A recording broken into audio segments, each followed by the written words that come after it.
মৌসুমী বায়ু বাংলাদেশের ওপর সক্রিয় এবং উত্তর বঙ্গোপসাগরে তা মাঝারি অবস্থায় রয়েছে। এর প্রভাবে পটুয়াখালী জেলাসহ উপকূলীয় এলাকায় গত 3 দিন ধরে থেমে থেমে গুঁড়ি গুঁড়ি থেকে মাঝারি বৃষ্টিপাত হচ্ছে। তবে গতকাল রাত থেকে শুরু হয়েছে একটানা বৃষ্টিপাত। কলাপাড়া আবহাওয়া অফিস জানায়, গতকাল সকাল 9টা থেকে আজ সকাল 9টা পর্যন্ত 24 ঘন্টায় কলাপাড়ায় 44 মিলিমিটার বৃষ্টিপাত রেকর্ড করা হয়েছে।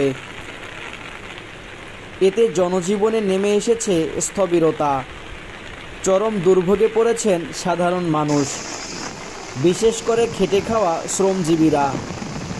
টানা বৃষ্টিতে তলিয়ে গেছে বিস্তীর্ণ এলাকার আমনের ক্ষেত। পচে যাওয়ার আশঙ্কায় দুশ্চিন্তায় পড়েছেন আমন চাষি ও মৌসুমি সবজি চাষিরা।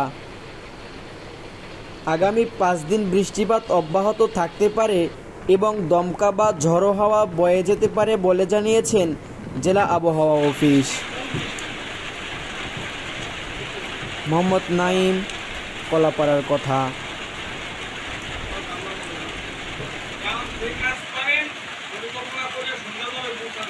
আর ওই